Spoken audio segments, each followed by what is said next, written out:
On n'a pas à avoir la foi, mais il faut être branché.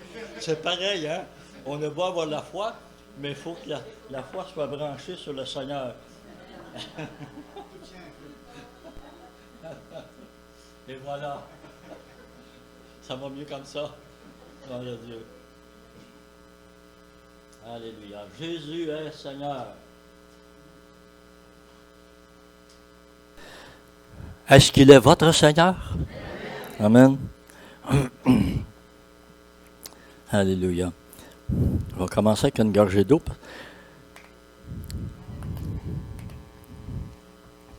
Moi, là, elle ne veut pas s'ouvrir. Bon, voilà.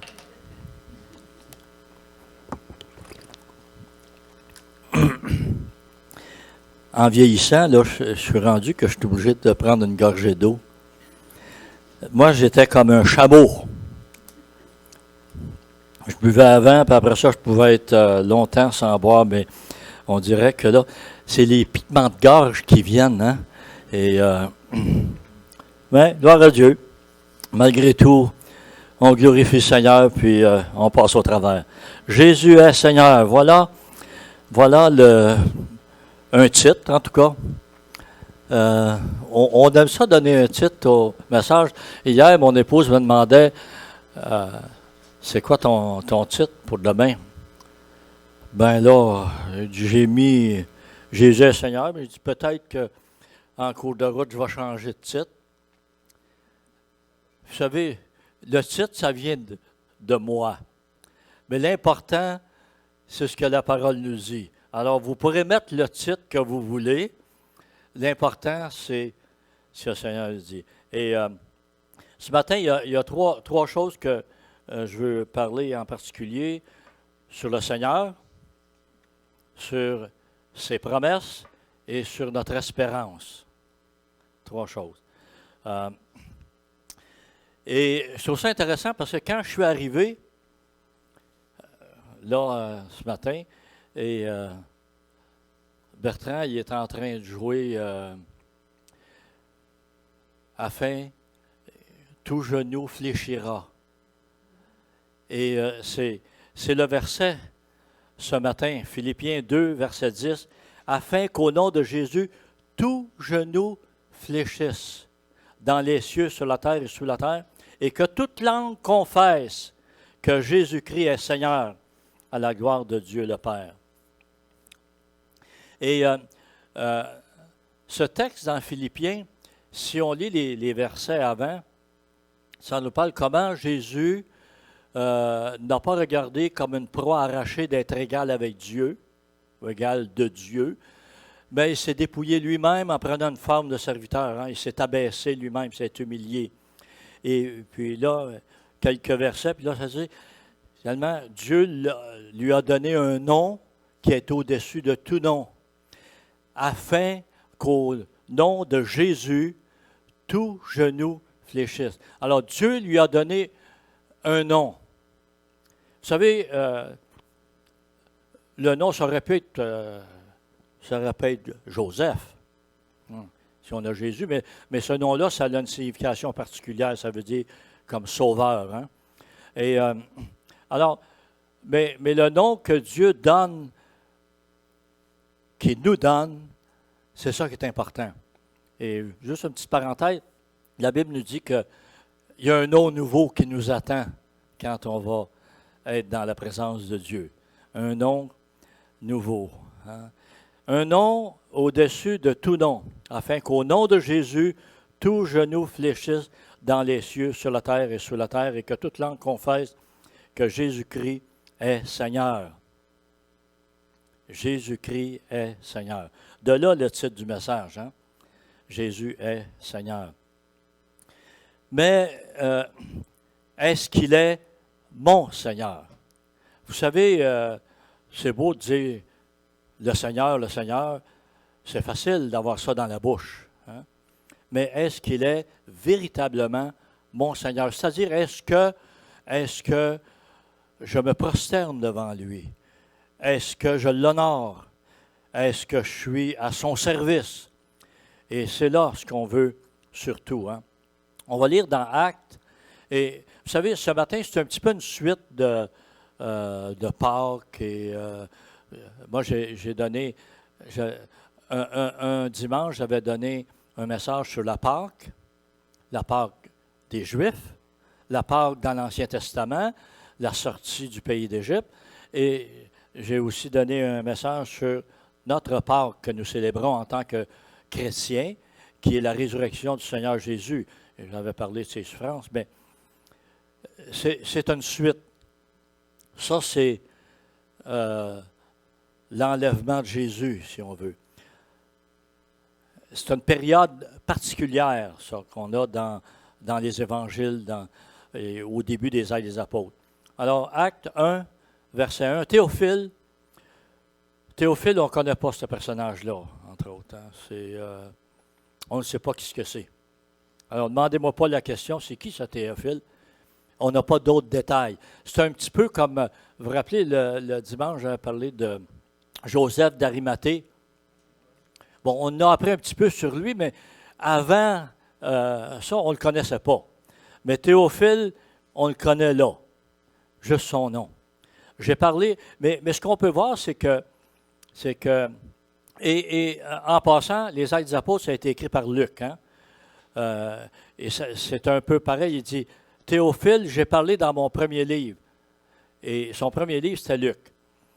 J'ai parlé dans mon premier livre de tout ce que Jésus a commencé de faire et d'enseigner, jusqu'au jour où il fut enlevé au ciel, après avoir donné ses ordres par le Saint-Esprit aux apôtres qu'il avait choisis. C'est à eux aussi qu'avec plusieurs preuves, il se présenta vivant après avoir souffert et leur apparut pendant 40 jours en parlant de ce qui concerne le royaume de Dieu. Très intéressant ce que Luc souligne ici. Alors, j'ai parlé dans mon premier livre ce que Jésus a commencé de faire, d'enseigner, et ce qu'on voit ici, il se présenta vivant après avoir souffert et leur apparut pendant 40 jours en parlant de ce qui concerne le royaume de Dieu. Jésus en a parlé avant à ses apôtres, le royaume de Dieu. En fait, la prédication de Jésus, ça a tourné beaucoup autour du royaume dans les évangiles. Parler du royaume de Dieu.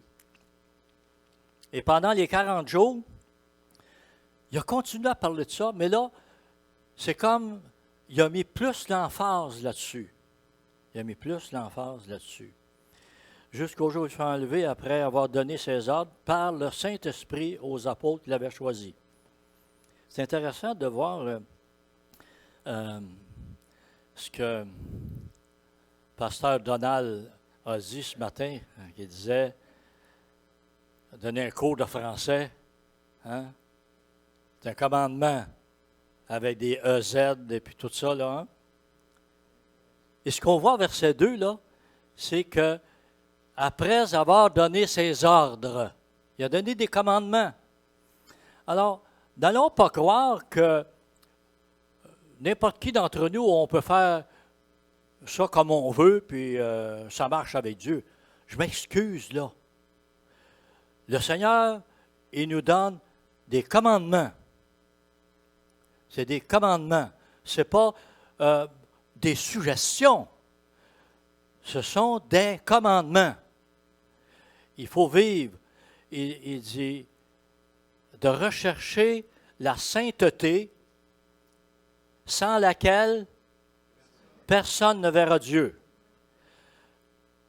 C'est pas laissé à notre libre choix. D'une certaine façon, c'est notre choix, oui.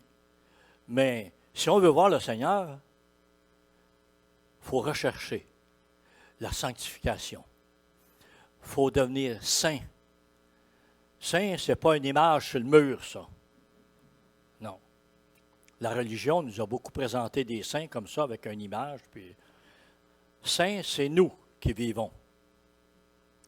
On doit rechercher la sanctification. On doit vivre une vie sanctifiée. sanctifiés. On a été sanctifiés par le sang de l'agneau, mais toute notre vie durant, il y a une sanctification progressive qui doit se produire dans nous. Alors, les ordres du Seigneur. Et ce qu'on voit, c'est que l'œuvre de Jésus, ce qu'il a accompli durant les 3 ans et demi à peu près qu'il a été sur la terre, et puis les 40 jours après sa résurrection, c'est resté de la même façon. Il a parlé du royaume. Et ce qu'on voit à travers les Actes des apôtres et les épîtres que Paul et les autres apôtres ont écrits, c'est que le Maître continue son œuvre après l'ascension. Il a donné ses ordres, ce qu'on a lu au verset 2, il a donné des ordres pour que son œuvre continue. Mais en réalité, c'est lui qui continue d'agir à travers chacun de nous. C'est comme ça fonctionne. L'œuvre de Dieu, ce n'est pas les anges. Oui, les anges, ils ont un travail à faire, mais pas le travail d'évangélisation. Comprenons bien. Ça nous dit que ce sont des serviteurs qui sont au service des croyants. C'est ça que la parole de Dieu nous enseigne. L'œuvre du Maître continue après son ascension. Et regardez Matthieu 16, très instructif, ce qu'on lit ici. Mais vous, leur dit-il, vous dites, qui dites-vous que je suis? Simon-Pierre répondit, tu es le Christ, le Fils du Dieu vivant. Jésus reprit la parole et lui dit, tu es heureux, Simon, fils de Jonas, car ce ne sont pas la chair et le sang qui t'ont révélé cela, mais mon Père qui est dans les cieux.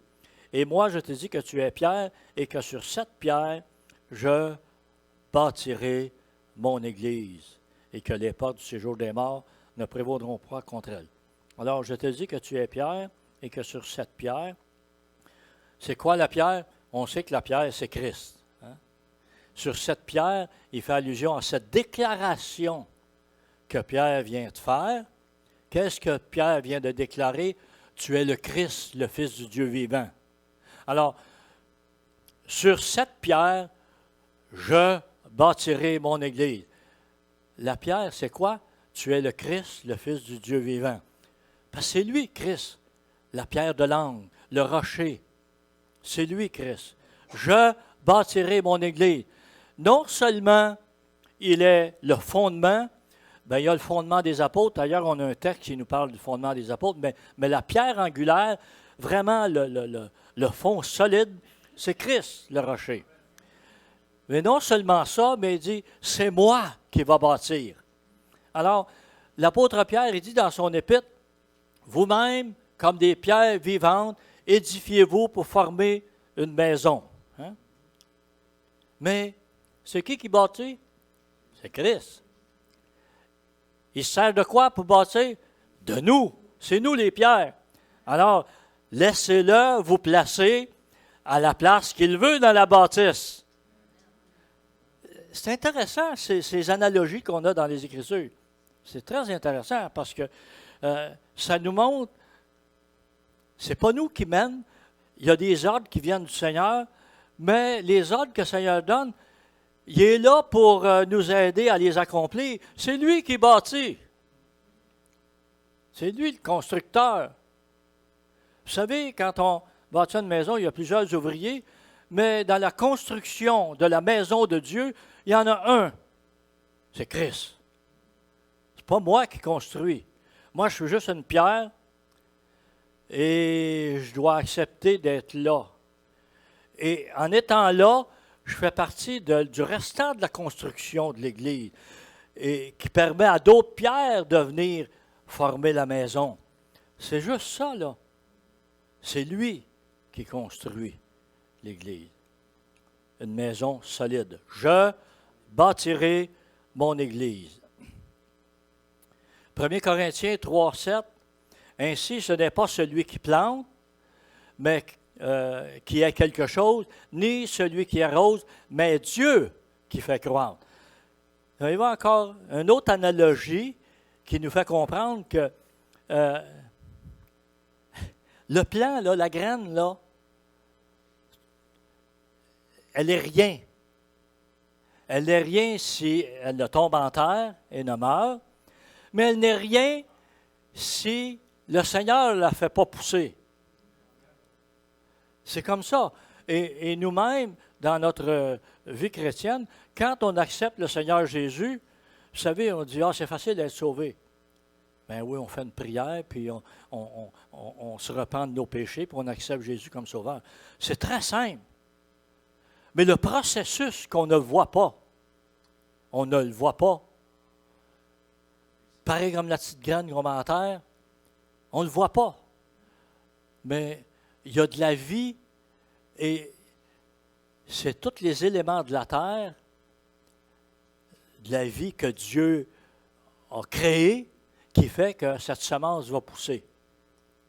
C'est le temps, là, on voit verdir, puis on voit les feuilles qui poussent. Puis je regarde chez nous, j'ai un petit pommetier en arrière, là, puis je vois les petites feuilles, là, un petit bourgeon qui commence, puis c'est tellement merveilleux, la nature, hein, la vie que Dieu fait. Bien, c'est la même chose. Donc, c'est pas... La semence n'est rien si Dieu ne donne pas la vie, si la nature ne la fait pas revivre. Et c'est ça que la parole de Dieu nous dit. Ce n'est pas celui qui plante, qui a quelque chose, ni celui qui arrose, mais Dieu qui fait croître. Celui qui plante, celui qui arrose ne font qu'un. Et chacun recevra sa propre récompense selon son propre labeur. Car nous sommes ouvriers avec Dieu, vous êtes le champ de Dieu, l'édifice de Dieu. Hein? L'édifice de Dieu. Hein? Comme Pierre a dit, vous êtes des pierres qui formaient une maison. Hein? Chacun recevra sa propre récompense, selon son propre labeur. Et vous savez, des fois, on dit, ah ben moi, je ne suis pas grand-chose. Puis on regarde peut-être des pasteurs ou des évangélistes qui ont des grosses églises, qui a eu beaucoup, ils ont fait des campagnes d'évangélisation, puis qu'il y a eu des milliers de personnes qui se sont rassemblées, puis qui ont accepté le Seigneur. On dit, hey, ils vont en avoir une récompense, eux autres, selon son propre labeur. Mais ce n'est pas la quantité qui compte devant Dieu. C'est notre cœur, comment on le fait, notre attitude. Hein? Quand on lit la parabole des serviteurs que le maître a confié des talents, il y a une caractéristique qui ressort. C'est quoi? La fidélité. Il dit, c'est bien, bon et fidèle serviteur. Tu as été fidèle en peu de choses, je te confierai davantage. C'est ça, notre fidélité. Alors, ne méprisons pas peut-être ce qui nous semble paraître une petite œuvre que le Seigneur nous a confiée. Si le Seigneur nous a confié quelque chose, ce n'est pas une petite œuvre, c'est une grande œuvre. Parce que ça vient de Dieu, c'est Dieu qui veut qu'on l'accomplisse. C'est grand. Récompense selon son propre labeur. Alléluia. Selon la grâce de Dieu qui m'a été donnée, comme un sage architecte, j'ai posé le fondement et un autre a bâti dessus, mais que chacun prenne garde à la manière dont il bâtit dessus. Voyez-vous? À la manière dont il bâtit dessus, car personne ne peut poser un autre fondement que celui qui a été posé, savoir Jésus-Christ. Hein? Nous sommes co-ouvriers avec lui. Hein? Au verset 9, ça dit, quand nous sommes ouvriers avec Dieu, vous êtes le champ de Dieu. Nous sommes co-ouvriers avec lui. Ça, c'est tout un honneur de pouvoir travailler côte à côte avec Jésus. Hein? Vous êtes le champ de Dieu, l'édifice de Dieu. Co-ouvrier avec Dieu. Jésus s'est montré pendant 40 jours, on l'a mentionné. Et une des choses qui est très intéressante durant cette période-là, que Jésus a été avec ses disciples, il n'était pas avec eux constamment, là, en permanence, mais il était avec eux à différentes occasions. durant ces 40 jours-là. Mais on n'a pas grand-chose que les évangiles nous rapportent durant cette période-là, ce que Jésus leur a dit avec précision. Mais ce que Luc mentionne au début des actes, ici, il dit, il leur a parlé du royaume et donné les ordres par le Saint-Esprit. Mais une chose qui est intéressante, c'est que Jésus leur ouvrit l'esprit. À la fin de l'évangile de Luc, hein, c'est le même Luc, là, il y a comme un lien entre les deux, au verset 44 ici, puis il leur dit, « C'est là ce que je vous disais lorsque j'étais encore avec vous. Il fallait que s'accomplisse tout ce qui est écrit de moi dans la loi de Moïse, dans les prophètes et dans les psaumes. » Alors, il leur ouvrit l'esprit ou l'intelligence, hein, pour comprendre les Écritures. Et il leur dit, « Ainsi il est écrit que le Christ souffrirait, qu'il ressusciterait d'entre les morts le troisième jour. » Jésus leur avait tout dit ça avant, là, hein, qu'il allait ressusciter en 3 jours. Rappelez-vous, quand on a parlé le dimanche de Pâques, les chefs religieux, eux autres, se sont rappelés de ça, puis ils ont mis des gardes à l'entrée du sépulcre. Parce que Jésus avait dit, à 3 jours, il va ressusciter. Eux autres, ils ne croyaient pas ça, mais ils croyaient jusqu'à un certain point. En tout cas, il y avait une certaine mémoire sélective, là, mais ils ont mis des gardes pour être sûrs que ça ne se passerait pas comme ça. Mais, donc, Jésus avait tout donné son enseignement. Il les a parlé du royaume auparavant. Il les a parlé qu'il allait souffrir, qu'il allait mourir, puis qu'il allait ressusciter. Puis là, il revient, hein, après la résurrection. C'est là ce que je vous disais lorsque j'étais encore avec vous. Il fallait que s'accomplisse tout ce qui est écrit de moi dans les Écritures, dans l'Ancien Testament. Hein? Là, il leur a rappelé. Et n'oublions pas une chose, c'est que dans notre vie chrétienne, on oublie des choses. On oublie des choses dans la vie chrétienne. En passant, j'ai oublié hier d'aller au service de notre frère Pierre Archambault. Je m'en veux tellement, là. Mais c'est comme ça, hein? On oublie des choses. Et le Seigneur, avec ses apôtres, ses disciples, il leur a rappelé cela. Je suis certain que là, les apôtres sont rappelés. Ben oui, il nous a parlé de ça, hein? C'est comme ça. Mais une chose que le Seigneur a fait, là, qui est particulière, c'est de leur ouvrir l'intelligence. Seigneur, ouvre-nous l'esprit, l'intelligence. Besoin de demander ça au Seigneur, qu'il nous aide à comprendre. Et il le fait. Hein, il dit, si quelqu'un manque de sagesse, dans l'Épître de Jacques, là, qu'il la demande à Dieu, qui donne à tous libéralement, sans faire de reproches. Hein? Merci Seigneur, parce que des fois, dans ma vie, j'en ai manqué de sagesse, puis j'en manque encore de sagesse. Hein? Mais le Seigneur, il nous fait grandir là-dedans, dans la sagesse. Alors, il leur ouvrit l'intelligence pour comprendre les Écritures. Comprenons bien, là. Il leur ouvrit l'intelligence pour comprendre les Écritures. Il ne nous donne pas de l'intelligence pour qu'on fasse de l'argent. C'est pas ça, là, qui est dit dans la Bible. Pour comprendre la parole. Hein? Il y a des excellents chrétiens, ils ont une marche exemplaire dans le Seigneur, puis ils sont pauvres. Fait que, ça ne veut pas dire parce qu'on a l'intelligence pour comprendre la parole qu'on va être riche. Là. Ça ne veut pas dire qu'on va être des grands scientifiques, qu'on va être médecin ou qu'on va être un ingénieur extraordinaire. Je ne parle pas de cette intelligence-là. D'intelligence pour comprendre les Écritures. Il y a des grands de ce monde qui rejettent la parole, ne comprennent pas. Ça n'a pas de bon sens. Il y a mieux croire les théories d'évolution, puis etc. Là. Le Seigneur nous a ouvert l'intelligence À partir du moment où on s'est ouvert à lui, hein, où on a dit, oui Seigneur, viens dans ma vie, là, ça commence à changer.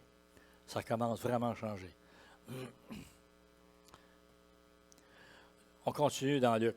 Et que la repentance en vue du pardon des péchés serait prêchée en son nom à toutes les nations, à commencer par Jérusalem.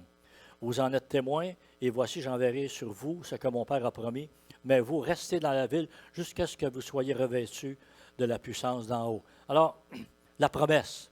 Hein? La promesse. Jésus est Seigneur, il nous donne des ordres, il s'attend à ce qu'on obéisse. Il doit être mon Seigneur et je dois faire ce que lui veut en obéissance avec fidélité. Mais il y a une promesse de nous aider, une promesse de nous accompagner. Sa promesse pour moi. Alors, cette promesse du Seigneur est pour chacun et chacune. Hein? Sa promesse pour moi. C'est le Père, hein? Et quand on lisait à la fin de l'Évangile de Luc, là, il dit ce que le Père a promis. Puis il dit, vous, entendez ça, là. On retourne dans Actes, c'est toujours Luc là, qui parle, mais Actes, chapitre 1, verset 4. Comme il se trouvait avec eux, il leur recommanda de ne pas s'éloigner de Jérusalem, mais d'attendre la promesse du Père dont, leur dit-il, vous m'avez entendu parler. Hein? Il mentionne dans Actes, puis ça revient, il mentionne dans Luc, puis ça revient dans Actes ici. Car Jean a baptisé d'eau, mais vous, dans peu de jours, vous serez baptisés d'Esprit Saint. Eux donc, réunis, demandèrent, Seigneur, est-ce à ce temps que tu rétabliras le royaume pour Israël? On sait que le Seigneur a dit, wow, wow, wow. En ce qui en a trait au jour puis à l'heure, là, il y a juste le Père. Hein? C'est pas à vous de connaître ça, c'est pas à vous. C'est pas important. Hein? C'est quoi qui est important? C'est notre relation avec Dieu, puis c'est de prêcher l'Évangile. C'est ça qui est important. Prêcher la repentance, que les gens soient sauvés, qu'ils viennent à la connaissance du Seigneur Jésus. Verset 7, ce n'est pas à vous de connaître les temps ou les moments que le Père a fixés de sa propre autorité, mais vous recevrez une puissance. Il revient là-dessus, là. Hein? Il a dit, le Saint-Esprit. C'est ça qui est important. Alors, comprenons bien, là. Jésus leur parle de ça, puis là, eux autres, c'est en ce temps-là, tu vas revenir. Il y a encore cette notion de rétablir le royaume de David. C'est ça dans leur tête, hein? Comprenons, là. C'est des Juifs, puis pour eux autres, là, ça vient de loin. Il y a de l'histoire dans leur nation, là. Alors, puis il y a des promesses de l'Ancien Testament. Ils sont restés accrochés avec ça. Mais ce que Dieu nous amène dans le Nouveau Testament, oui, il y a encore David dans le portrait, mais c'est beaucoup plus Jésus dans le portrait. C'est beaucoup plus le royaume de Dieu que le royaume de David. Hein, c'est ça, là. Vous recevrez une puissance, celle du Saint-Esprit, survenant sur vous, et vous serez mes témoins partout. Amen. Partout. Et c'est ça qu'on doit être. Jésus avait déjà préparé le terrain avec ses apôtres pour ça. Hein? Dans l'Évangile de Jean, chapitre 14, il dit, je prierai le Père, il vous donnera un autre consolateur, l'Esprit de vérité. Hein? Alors, Jésus leur avait déjà parlé du Saint-Esprit qu'il recevrait. Au verset 18, ici, il dit, je ne vous laisserai pas orphelins, je viens vers vous. Alors, bien sûr, il parlait de sa résurrection, de son ascension et de son retour dans la maison du Père, auprès de son Père. Puis il dit, je ne vous laisserai pas orphelin. Hein? Je ne vous laisserai pas orphelin. Je vais vous envoyer un autre consolateur, le Saint-Esprit. Un autre consolateur, dans le sens de la même sorte. Hein? Alors, c'est ça qu'on a. Le Saint-Esprit remplit le rôle que Jésus a rempli durant ces 3 ans et quelques qu'il a été sur la terre, pour aider, mais aussi pour les entourer, ses disciples, pour leur donner l'exemple, pour, leur transmettre ce qu'ils avaient besoin et aussi pour les aider, les consoler, les relever dans les difficultés. C'est ça que Jésus a fait le temps qu'il était avec eux autres. Il a été comme un père ou comme un frère, là. C'était un peu comme un père, mais c'était comme le grand frère qui prend soin de ses petits frères. Hein. C'est comme ça que Jésus a agi. Je ne vous laisserai pas orphelins, je viens vers vous. C'est intéressant parce qu'il dit, je vais vous envoyer un autre consolateur, mais il dit, je viens vers vous. Ce qu'on voit encore une fois ici dans les Écritures, là on ne parle pas de Père, Fils, Saint-Esprit qui sont un, mais c'est ça qu'on retrouve ici, là. Hein? C'est ça qu'on retrouve. Le Saint-Esprit, c'est Jésus. Le Père, c'est Jésus. Mais Jésus, c'est le Père, puis Jésus, c'est le Saint-Esprit aussi. Alors, arrangez-vous avec ça.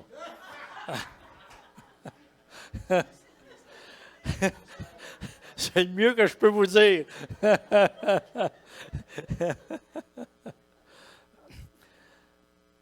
Chacun de nous, là, on a besoin de vivre cette expérience-là. Hein? Cette expérience-là. Saint-Esprit. Le Saint-Esprit. Je ne parle pas simplement de parler en langue. C'est merveilleux, ça. Moi, j'ai vécu ça, j'avais 10 ans. T'sais. J'ai passé ma vie avec ça, le Saint-Esprit. Hein? J'ai eu des expériences comme ça avec le Saint-Esprit. Mais je ne parle pas juste de ça. Je parle que le Saint-Esprit vient nous aider dans notre témoignage, vient nous aider dans notre marche chrétienne, vient nous aider dans nos décisions. Même, il vient nous aider face à des jobs dans notre vie. Moi, j'ai vécu ça, là. J'ai vécu ça. Le Seigneur, il nous aide. Le Saint-Esprit est à nos côtés tout le temps. Le témoignage, c'est surtout le témoignage là, que moi, je n'ai vécu des expériences. Commencer à parler de quelque chose, puis j'étais moi-même surpris de ce que je disais. Hein? Puis c'était des paroles de connaissance. Je ne le réalisais pas, mais la personne me disait « Wow, on dirait que tu connais ma vie, tu sais. » Non, non, moi je ne la connais pas, mais le Seigneur la connaît. Hein? C'est ça. C'est comme ça. En son temps.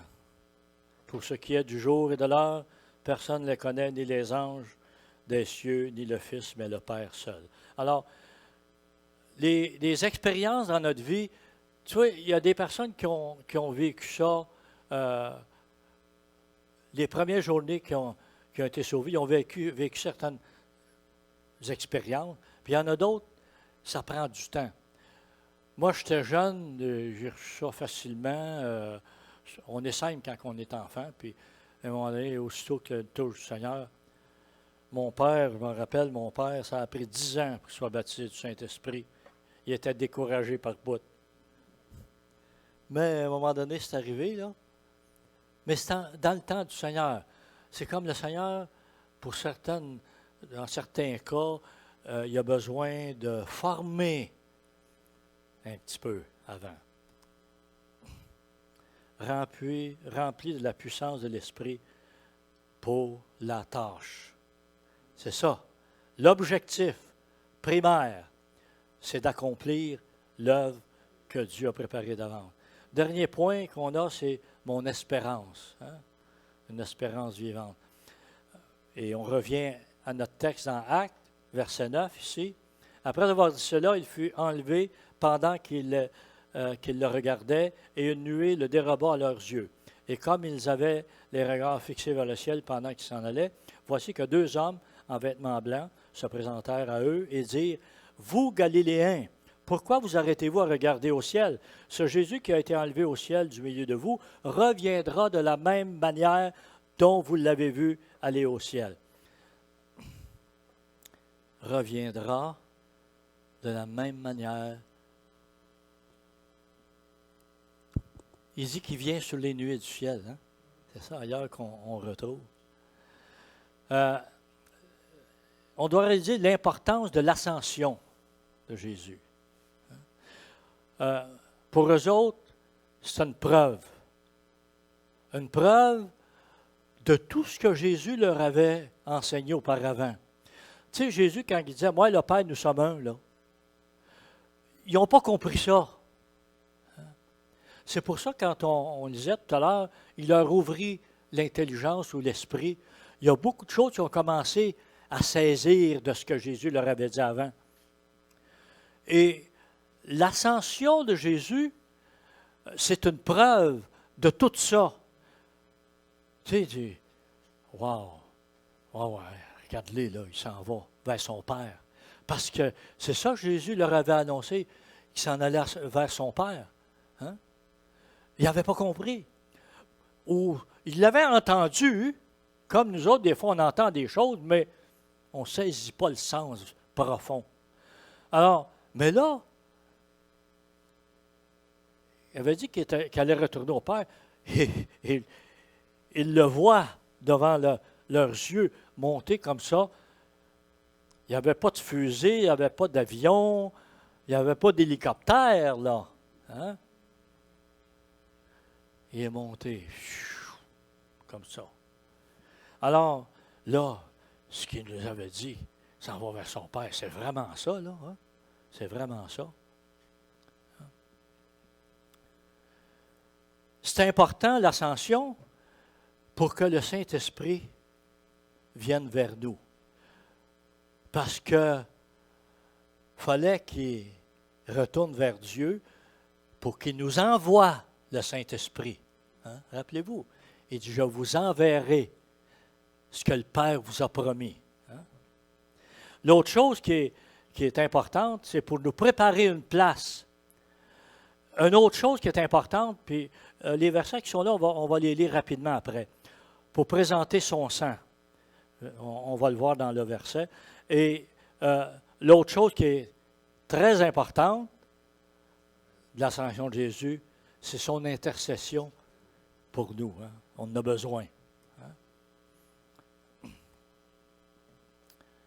Hein.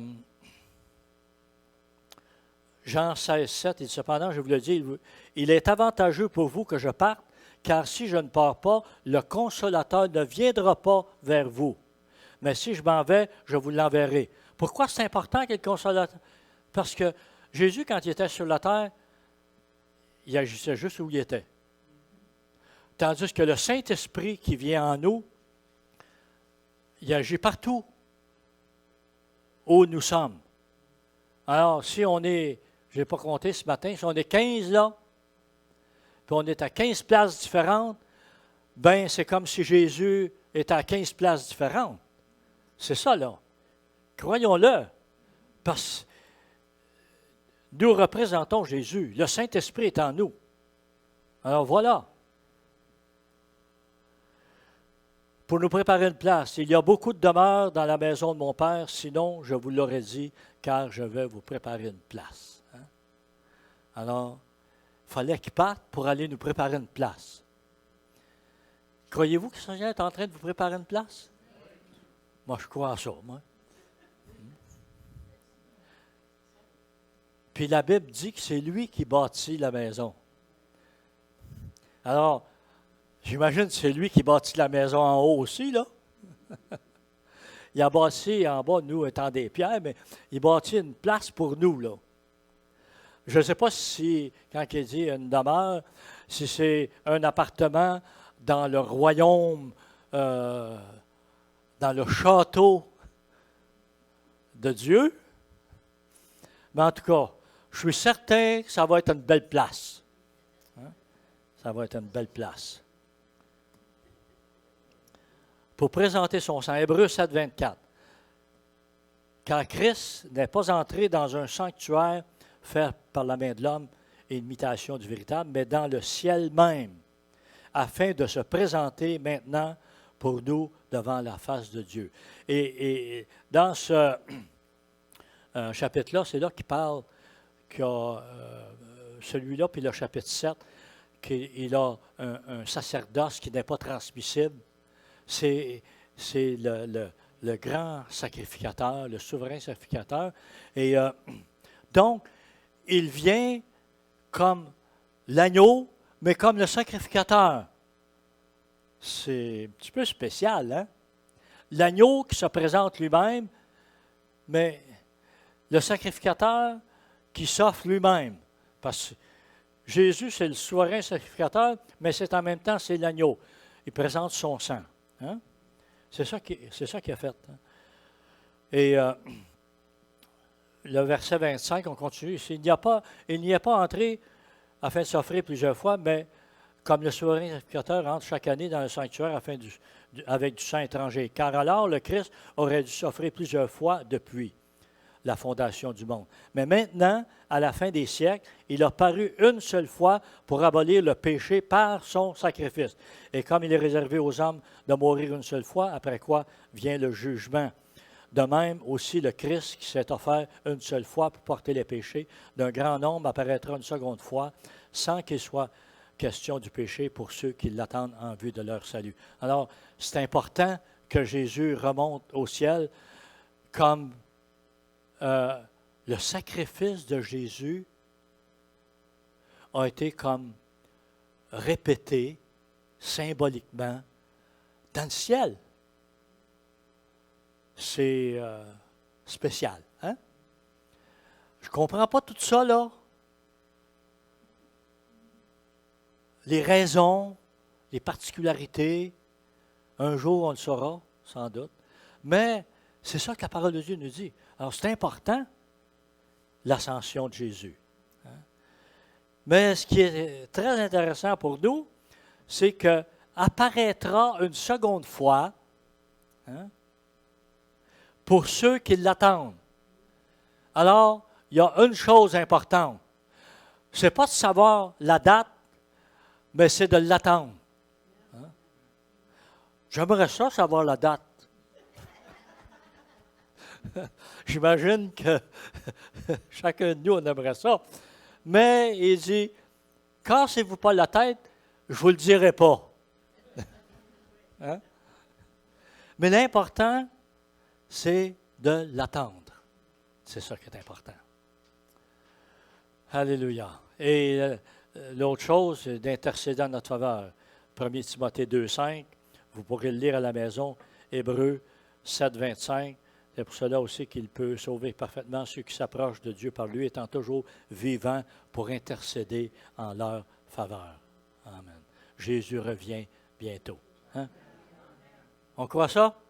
Amen. Gloire à Dieu. Que Dieu bénisse sa parole ce matin. Hein? Et surtout, mettons-la en pratique. Si vous n'êtes pas capable, demandez-lui qu'il vous aide. Amen. Alors, je suis certain qu'à 100% ici, on va lui demander de nous aider. Amen. Seigneur, on te remercie encore une fois ce matin pour ta présence dans nos vies, à chaque jour, Seigneur. On te remercie parce qu'à chaque jour, tu es là pour nous écouter. Tu es là pour marcher avec nous, pour nous aider dans cette marche avec toi. Seigneur, entreprends pour les besoins de chacun. Encore une fois, ouvre-nous des portes afin que nous puissions parler de toi, de ton amour, de ton sang versé et du pardon que tu offres à chacun. Merci Seigneur Jésus. Sois avec nous encore. Amen. Que Dieu bénisse abondamment.